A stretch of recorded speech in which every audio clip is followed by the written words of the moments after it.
All right, I am here with Bobby, the founder of 4MJ Social. Bobby, how you doing today? Doing well, Andrew. How about yourself? Doing good, doing good. Thanks so much for joining the podcast. I'm super excited to hear your story. But before we get started, do you want to give a brief introduction of yourself for people that may not know you? My name is Bobby Dimovski. I founded 4MJ Social in 2014. Prior to that, I was a career pharmaceutical medical sales rep. I got really burnt out of that industry. And so I started 4MJ Social kind of as a side hustle just because of the volatility of medical sales. And I was trying to just make some diaper money, college fund money for my kids. And I'm sure we'll get a little bit deeper into the story, but one thing kind of led to another. So I was almost, I like to say I was more of an accidental entrepreneur than anything. But figured it out, went full time, and now we're obviously here having this conversation. So it's been an exciting ride for the past 10 years. I love that. And 4MJ Social, I know what it does, but can you give me, in your words, an explanation of what does it do, problem it solves, types of customers that you typically will serve? Yeah, so 4MJ Social is a full-scale marketing agency directed towards the healthcare sector. So helping doctors, physical therapists, medical groups and communities with their digital marketing, and that's all things digital. So websites, social media, SEO, reputation management. I mean, you name it if it's online, and we were doing it for a lot of these healthcare providers. Gotcha. How did you get into that? I have a guess. You were in pharmaceutical sales. You met some doctors, Yeah, businesses. But yeah, how'd you yeah. start it? It was timing more than anything. So, like I said, 10 years ago is when I started it as a side hustle. That's So like I that's like 70 years in business years, in my opinion. It's a it long it, it time. Congrats. well it really is. Thank you. And it's kind of crazy to see how far things have come since then, because the way I started the business was, like you said, I was in pharmaceutical sales at the time. So just going office to office, talking to doctors, and a lot of the conversations we had that weren't about product or me trying to pitch them was really about their practice, what was going on, and they all led to I need more patients or I need to grow, and there's a lot of that. And so one of the things happening at the time, which tells you how 10 years is really 70 years in business, especially with digital marketing. This is when Facebook business first started developing at that time. So I don't know how I put together the concept of just, helping them with their business profiles, because it really wasn't a big thing at that point in time.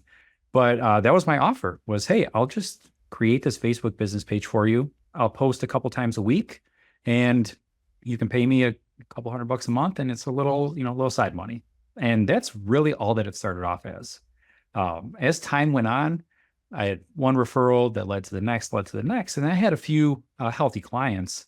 And then from there, I had very much a yes mentality for anything that came up. So uh, some doctors would ask, do you do websites? Do you do SEO? And the short answer was always yes. And then I'd go home and Google for a couple hours and learn and research and try and figure it out on the fly. Fall on my face quite a bit, especially in those first few years. But I learned and kind of sharpened my saw and just kept building from there. That's such a great business because there's so many different services and products you can sell to that customer that you were serving. So I loved how you started very narrow, which is Facebook, and then expanded over time.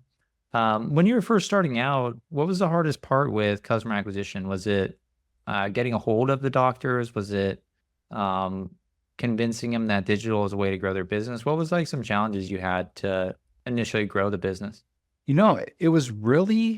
It was twofold.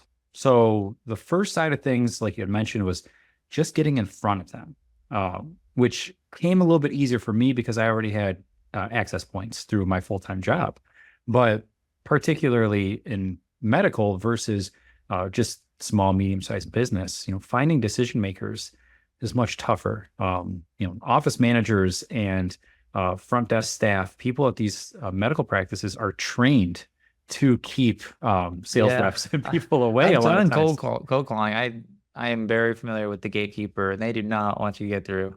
No, and it's for good reason, right? I mean, these doctors are trying to treat patients, they're trying to take care of people, and quite frankly, most of them are not entrepreneurs by nature or by trade or education. So, um, a lot of times if someone gets in front of them, it needs to be very clear or else it just makes their day a mess. So fortunately, I had some access points. And like I said, I started to develop some relationships that led to referrals and led to some exposure that way. So that was the benefit, but it was still tricky. I mean, even the sales cycle with a lot of these clients took forever because they didn't understand their own business, which is still very, very confusing. That's a whole nother episode of a different podcast, probably talking about Right. insurance and healthcare payments and all that kind of stuff and how they run their business. But to make things clear and simple for them was one thing, to get in front of them was another thing.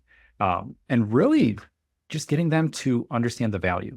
Not only was I doing something that was brand new to industry as a whole for small businesses, but for healthcare, they're typically 5 to 10 years behind on business tactics versus other businesses. So getting them to see that value, how it would translate to new patients, showcasing that. I think those were the two biggest challenges. 100%. Do you have a story of a client that maybe is fun to share? They're really hard to close or convince that digital marketing would be helpful at all. Then you blew it out of the water with them, or just you liked working with it. What's like your favorite customer story? I mean, I could give you I do like one story, and it kind of tells the story of the start to finish of my business, like from inception all the way to getting ready to sell the business, because it was such a long journey. So, there was one medical group that I was chasing. It was my white whale for years. And so, just trying to get in the door, it took me about 2 years to get in front of the right people. So it was a lot of reaching out to my contacts, cold calling, heading into their offices, trying to work with office managers. I was really, I honestly don't know what came over me, but I was so deadlocked on this particular group. I wanted to do business with them. And so I went nuts trying to get in.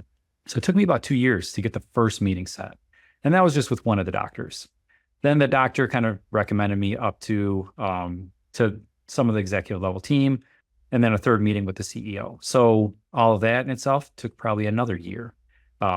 We went back and forth, and even after those initial meetings, probably another year of negotiation, discussion, really going through the ringer of figuring out what makes sense for them, building relationships. Everything you would do with a client, I was doing without them being an actual client, just because I wanted to bring them on board. So all in all, from first point of contact to bringing them on as a client took about 4 years. Sheesh. That's And persistence. it was, and like I said, it was probably misguided persistence. I mean, I was beating my head over a wall over and over again with them, and it worked out, which very happy about. But I probably should have given up at some point, but you know what? This was the one that I didn't. So it was great. They came on board. It was my biggest client for about 3 years. We did a ton of great work with their social campaigns, email, their website. We did a whole overhaul. I mean, it was just, we worked very well together. The results were there. There was a lot of learning from both ends. It was just such a productive relationship. And we still have a great personal relationship too with several members of the team. It's wonderful. And so we were working with them for several years. And because of that account, I was able to grow significantly through COVID, through change in digital landscape. I was able to bring on team because I could count on that revenue. Everything was going so well. And then this was December of 2023, I believe. No, 2022. I got a phone call about 2 days after Christmas from the CEO. And because of all the success they had, the success that we had through some of the digital campaigns, the growth that they experienced, they ended up being bought out by private equity. Oh, wow. And which was, it was a celebration for them. It was a goal. It worked out well. But the kicker was private equity had their own internal teams. So Mm. they reluctantly had to essentially fire us as the digital agency through too much success. We got fired basically. Yeah. And it was a real harsh reality of the landscape of the world, the landscape of healthcare, and really what we were doing. So there was a lot of pride, a lot of fun, a lot of positivity, but also this slap in the face of, we lost 25% of our revenue in one phone call, basically. Yeah, I And mean, I think that's what happens when you do too good of a job. You can get ironically fired for it. yeah, and that was always the joke when I was in pharmaceutical sales was you always wanted to be middle of the pack. If you were a top tier sales rep, quotas go up, expectations go up, and you're held to a higher standard. If you are a bottom quarter rep, then you just kind of float on by, and you're the first one to go if there's layoffs.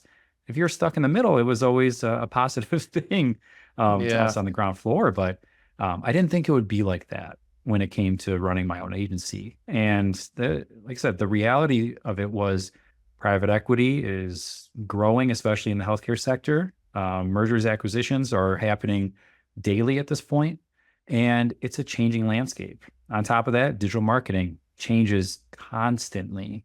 And so from that one account, like I said, start to finish, I mean, from courting them to having them as a client to exiting, it was 7.5 years of the 10 years that wow. I've been in this business. And like I said, we built great relationships, friendships, made some money, lost some money. I mean, there's been all sorts of highs and lows, but it kind of tells the story of, the grind, the success, the struggle. And, at the end of the day, I really enjoy the experience. That's a great story. I think it kind of encapsulates just entrepreneurship all in one story. Just the persistence, the rewards, and sometimes, the unexpected downsides as well. That's awesome though. I'm glad you're able to drive so much success for that one client. And this might be a good transition to the next topic. You've since sold the business. What was the start of that? What was the reason that made you want to sell the business?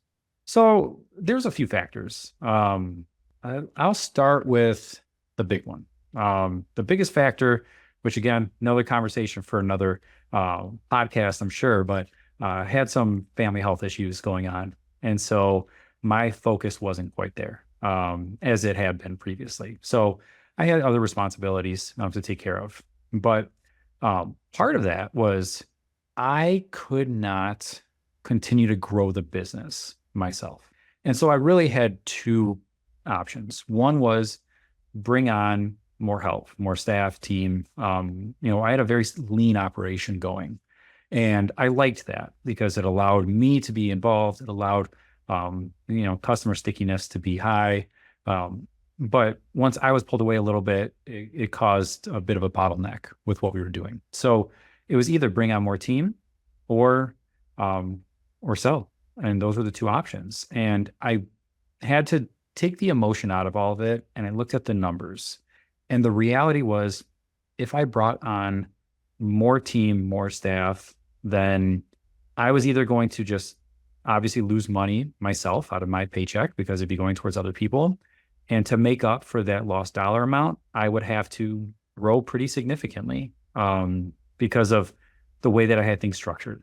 And it just wasn't worth the time, the energy, and I didn't have the capacity to be able to do that at that point in time. So, like I said, taking the emotion out of it, I kind of looked in the mirror and did what I thought was the best decision for me and my family, and that was to sell. Makes a lot of sense. I work with a ton of people that sell businesses for different reasons. I think, the more you can be honest with yourself, typically the better outcome you're going to have. Tell me, how did the process go with Acquire.com? How did that help you maximize your exit? So the best thing about Acquire and the way that you guys structured things, because I was pleasantly surprised by this. I wasn't expecting it. And I needed it, quite frankly, was, for lack of better terms, the hand holding. The support that I got from Ky is who I worked with the most, and he was fantastic through the entire process, helping me work directly with prospective buyers, helping me through the diligence, the paperwork, just listening to some of my ups and downs and being, lending his ear to a lot of the struggle, because this was, it was a lot more difficult to process than I thought that it would be, quite frankly. I ended up getting a couple of offers. They were good offers. They were, what I expected. So it wasn't like I was being lowballed or like I was, going through something I didn't want to. It was all kind of right in the wheelhouse of what I was looking for. And I still was beating myself up over right decision, wrong decision, how I was going to do all this. And he was super helpful in just and not telling me what to do, not guiding me, but just being a resource and giving me what I needed. And that made the process so much simpler because I could focus on what was important for me. And I knew that Ky and the rest of the team would take care of a lot of the details that I wasn't knowledgeable on or able to. And they would give me, anything that I really needed throughout the process. That is awesome to hear. Yeah, Kai is great. And I remember your acquisition specifically. You had a few bumps in the road that were unexpected. What would you say the most stressful part of the acquisition journey was for you? So twofold. And it really comes down to one big thing, but you know, back and forth trying to figure out what I wanted financially at the end of the day. Obviously, you're selling a business, finances are huge with that.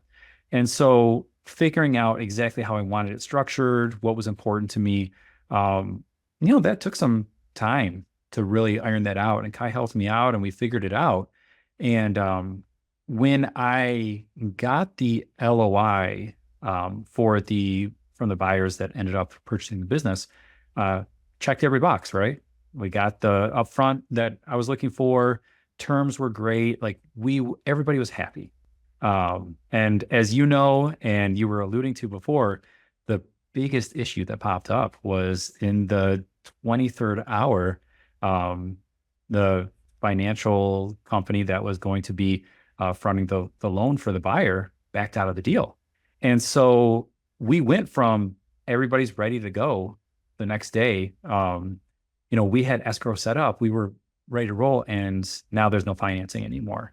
And so the buyer was scrambling, I was scrambling. The deal almost fell apart because, it wasn't what we had signed up for on either side. And we were all frustrated with it. You were as well. I know Kai was. I mean, it was a bit of a mess through no fault of anybody's. And so it was extremely frustrating. And at the end of the day, though, I knew that I liked the buyers. I knew that they could do well with the business, and I was still going to be, have some attachment to it. I have some friendships and people that as clients I've been working with for so long that I want to do right by them. And so I wanted the right people in. And so between some considerations from all parties, I mean, I was willing to make some adjustments. The buyers were willing to make adjustments. Obviously, you and Kai kind of stepped in and helped with restructuring some things. And it wasn't the original deal that I wanted. It looks different, but at the same time, everybody wanted to make it work. And that was super important to me. I think it was super important to everybody. And so we all came out of it happy. And at the end of the day, it ended up being probably the best thing that could have happened. Even if the other deal structure would have went through, I think the way that it's been set up now, I feel very, very comfortable with it as well. So that was a very fun 24 hours that we were trying to navigate after that fell through. Yeah. I mean, with acquisition, surprises are almost to be expected, but at the end of the day, our job is to make sure everything works out. So super happy to hear that you're happy because that's the most important thing. Yeah. And it's even through the whole transition process. I mean, I think that's the one thing that I'm happy that I went this route and I stuck with those buyers and didn't start to push in other directions because, we've gone through 2 months now of transition period. And so I'm working with these people on a, if not daily basis, 3-4 times a week. We're on calls, we're working with clients, we're transitioning everything over. And, they're partners at this point, at least in the short term. And it's been great to work with people that I can see that they get it. They get what I've built. There's a mutual understanding of it all. And I can't imagine having kind of settled and made some, considerations for a different deal and trying to find that process and having somebody else that didn't make as much sense into the business. So yeah, it's been great overall. I love that. I got another question. You talked to a bunch of different buyers, and out of these buyers, it sounds like you found one that really stood out to you. If you had any advice for other people looking to buy businesses, what can they do to stand out professionally and build this relationship that you have with the acquiring buyer for your business? At the end of the day, the thing that I wanted to go into all of my calls with prospective buyers with was just 100% just honesty and transparency. And I obviously people say that, but we're also trying to get a deal done, right? Like there's a lot of nuance to all this, and there's nuance to my business. I wasn't a huge multi-million, 8-figure business or anything like that. So there's a lot of little things, even with my bookkeeping, that there was some mess in there. I could explain the mess. That's not a problem. And once I walk through it, it makes sense. But to do it honestly and transparently and let them know, hey, this is why this is here, this is why it's there. I found 2 or 3 prospective buyers that it made sense to them. And when I read that through the conversations that, okay, they understand my business, they understand how I've structured it, and they understand where it needs to be optimized, where it's not yet, that's when it started to make sense and it started to click. And it all started with me just being upfront about everything and not trying to mask it to get every last dollar out of the deal. Because at the end of the day, I knew if I did that, even if I got away with that and got the deal that I wanted, it's not what's best for the business and, quite frankly, my conscience. So I just wanted it to make sense for everybody. I like that a lot. I mean, surprises, they also can kill deals as well, especially when you're dishonest or you even just kind of exaggerate certain things. Buyers are eventually going to learn about it, and it can just ruin the perception of the business because you're then wondering, what else am I going to uncover? So I really like how you handled yourself with each buyer. And I think it goes to show because you had a very successful transaction. Yeah. And actually the timing for everything with me, quite frankly, it would have been easy to kind of fluff it up a little bit, because when I first signed up with Acquire and started having meetings, I had a 3-month period where revenue had a pretty big bump. And the way the business was structured, it looked like it was going to continue to bump like that, but it was all project-based work. It was not multi-recurring revenue. And so I wanted to make sure I explained that to people so that way they had the right expectation, because then once that 3-month period fell off and there was a dip in the revenue, they understood why. Yeah. And they didn't come back, mad at me, frustrated, thinking that I was trying to sell them something that wasn't there. So there's little things like that I think it's 100% necessary. And you're right. It's easy to make things look a little bit better than they might be to try and squeeze a little bit. But at the end of the day, it just isn't worth it. No, it's not. It always comes back. And there's a good saying I also like, which is you can't do a good deal with a bad person. Yeah. I think just this is a testament to your character being, very straightforward, very direct, very honest with the health of the business, and buyers appreciate that too. So again, kudos to you on that. I guess my next question would be, now that you've successfully sold your business, you've been through an acquisition with ups and downs. If you could go back in time and give yourself 3 pieces of advice, what do you think those would be? Ooh, 3 pieces of advice. All right. Number 1, and I kind of knew this before, but I would make sure I reiterate it. And it's just it's like sales in any regard, but a deal is not done until it's done, right? Like I said, we were all good and ready to go. Escrow was set. I was counting on that wire transfer a little too much.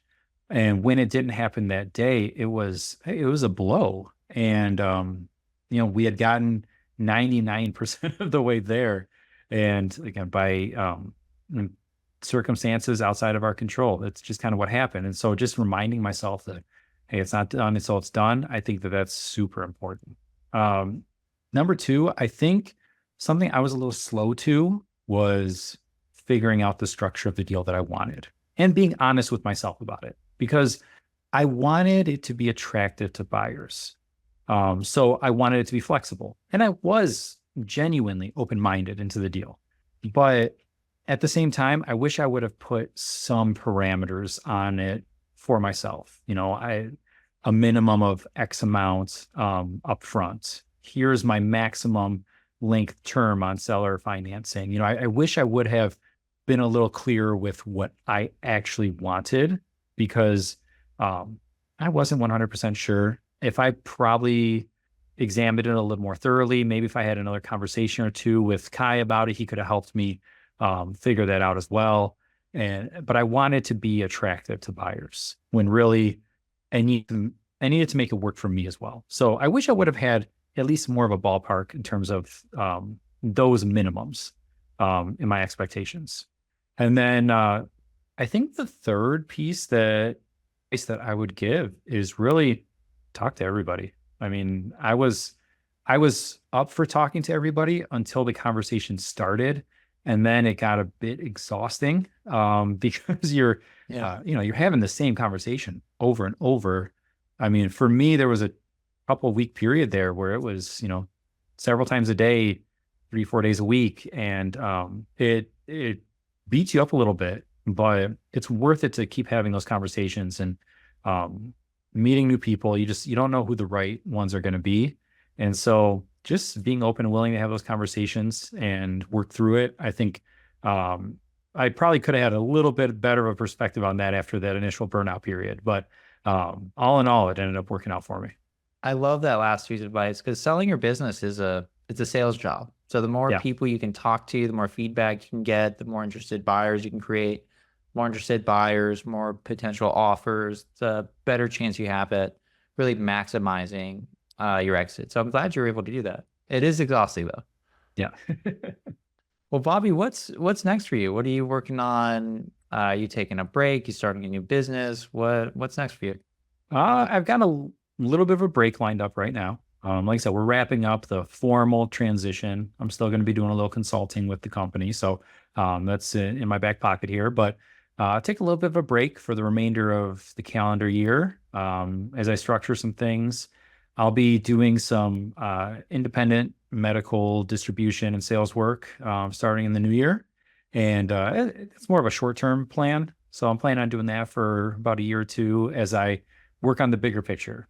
So I will be eventually starting another business. And what and where and when, I can't tell you. But that's part of all this. Is I want to take my time. My next one is hopefully my retirement plan. So I want to plan it well, structure it well, knowing all that I know now.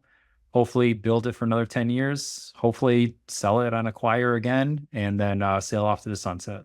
Right on. Well, Bobby, thanks so much for coming on the podcast. I'm rooting for you, and I'm excited to see your next business and what you're going to do next. If people want to learn more about you or your story online, where can they find you? Really probably the best place is on LinkedIn, just at Bobby Dimovski. Not posting much at this point, but I'll be ramping it up in the new year. So if they want to find me there, that's the best place. Awesome. I'll put that in the show notes. Well, Bobby, thanks again, and congrats again on the acquisition. Oh, thanks, Andrew. Appreciate the time. Take it easy.